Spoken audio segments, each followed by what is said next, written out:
Hello aspirants, good morning. Welcome to free job guide Telugu YouTube channel. ఇవాళ వీడియోలో అనగా June 8, 2025 రోజున తెలుగు న్యూస్ పేపర్స్ ఏవైతే ఉన్నాయో ఈనాడు, సాక్షి, నమస్తే తెలంగాణలో వచ్చినటువంటి గవర్నమెంట్ జాబ్ అప్డేట్స్, అదేవిధంగా యూనివర్సిటీ ఎంట్రన్స్కి సంబంధించినటువంటి నోటిఫికేషన్స్ కానీ ఏమైనా ఉంటే వాటన్నిటి గురించి మనం ఈ వీడియోలో తెలుసుకోబోతున్నాం.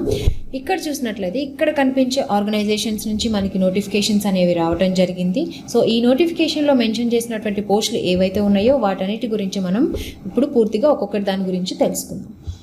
సో ఫస్ట్ అప్డేట్ ఏంటంటే ఆంధ్రప్రదేశ్ ఫిషరీస్ యూనివర్సిటీ విజయవాడ నుంచి అడ్మిషన్స్ అంటే 2 ఇయర్ డిప్లొమా కోర్సుకి సంబంధించి 2025-26 సంవత్సరానికి కాను అడ్మిషన్స్కి సంబంధించినటువంటి నోటిఫికేషన్ అయితే రావడం జరిగింది. ఈ నోటిఫికేషన్ యొక్క అప్లికేషన్ ఫీ వచ్చేసరికి 800 రూపాయలుగా ఉంది. లాస్ట్ డేట్ వచ్చేసరికి జూన్ 20 లోపు ఈ ఉద్యోగాలకి అప్లై చేసుకోవాల్సి ఉంటుందన్నమాట. సో ఈ రోజు అంటే జూన్ 9 రోజు అప్లికేషన్ డేట్స్ క్లోజ్ అయిపోయే నోటిఫికేషన్స్ ఏమున్నాయో ఒకసారి చూద్దాము. ఎన్టీపీసీలో 150 డిప్యూటీ మేనేజర్ పోస్టులకు సంబంధించి నోటిఫికేషన్ అయితే రావడం జరిగింది. దీని యొక్క క్వాలిఫికేషన్స్ ఏంటంటే ఏదైతే BE బీటెక్ ఉంటుందో ఎలక్ట్రికల్, మెకానికల్, కంట్రోల్ అండ్ ఇన్స్ట్రుమెంటేషన్లో ఎవరైతే చేసి ఉన్నారో వాళ్ళందరూ కూడాను ఈ ఉద్యోగాలకు అప్లై చేసుకోవచ్చు.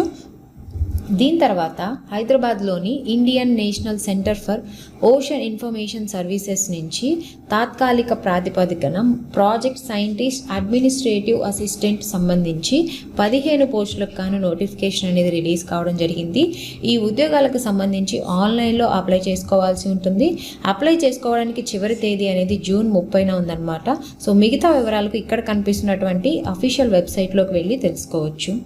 దీని తర్వాత కేంద్రంలోని వివిధ శాఖల్లో ఖాళీగా ఉన్నటువంటి స్టెనోగ్రాఫర్ పోస్టుల భర్తీకి స్టాఫ్ సెలెక్షన్ కమిషన్ నుంచి మనకి ఒక నోటిఫికేషన్ అయితే రావడం జరిగిందనమాట. ఈ stenographer grade C, grade D పోస్టులకు సంబంధించి టోటల్గా 261 పోస్టులకు కానీ ఈ నోటిఫికేషన్ అనేది రిలీజ్ చేశారు. ఈ ఉద్యోగాలకి కావాల్సినటువంటి అర్హతలు ఏంటంటే ఇంటర్మీడియట్ క్వాలిఫికేషన్ ఉంటే సరిపోతుంది. దీంతోపాటు ఇంగ్లీష్, హిందీ, స్టెనోగ్రఫీ నైపుణ్యాలు అనేవి కలిగి ఉన్న వాళ్ళు ఈ ఉద్యోగాలకు అప్లై చేసుకోవచ్చు. ఈ ఉద్యోగాలకి అప్లికేషన్ అనేది ఆన్లైన్లో అప్లై చేసుకోవాల్సి ఉంటుంది. అప్లై చేసుకోవడానికి చివరి తేదీ అనేది జూన్ 26 వరకు అనేది ఇచ్చారు. సో మిగతా వివరాలకు ఇక్కడ కనిపిస్తున్నటువంటి అఫీషియల్ వెబ్సైట్లోకి వెళ్ళి తెలుసుకోవచ్చు. దీని తర్వాత నేషనల్ అట్మాస్ఫియరిక్ రీసెర్చ్ ల్యాబొరేటరీలో జూనియర్ రీసెర్చ్ ఫెలోకి సంబంధించి 13 పోస్టులకు కాను నోటిఫికేషన్ అనేది రిలీజ్ కావడం జరిగింది. ఈ నోటిఫికేషన్కి సంబంధించినటువంటి అర్హతలు, ఎంపిక తదితర వివరాలు అన్నీ కూడాను ఇక్కడ కనిపిస్తున్నటువంటి అఫీషియల్ వెబ్సైట్లోకి వెళ్ళి తెలుసుకోవచ్చు. ఈ నోటిఫికేషన్కి అప్లై చేసుకోవడానికి చివరి తేదీ అనేది జూన్ 6 అనేది ఇచ్చారు. వీటికి మనం ఆన్లైన్లో అప్లై చేసుకోవాల్సి ఉంటుంది. సో ఇవి మనకి ఇవాల్టి తెలుగు న్యూస్ పేపర్స్లో వచ్చినటువంటి గవర్నమెంట్ జాబ్ అప్డేట్స్, అదేవిధంగా ఎంట్రన్స్కి సంబంధించినటువంటి నోటిఫికేషన్స్. సో ఈ ఇలాంటి అప్డేట్స్ అన్నీ కూడాను నేను మీకు ఎప్పటికప్పుడు టెలిగ్రామ్ ఛానల్లో పోస్ట్ చేస్తూ ఉంటాను.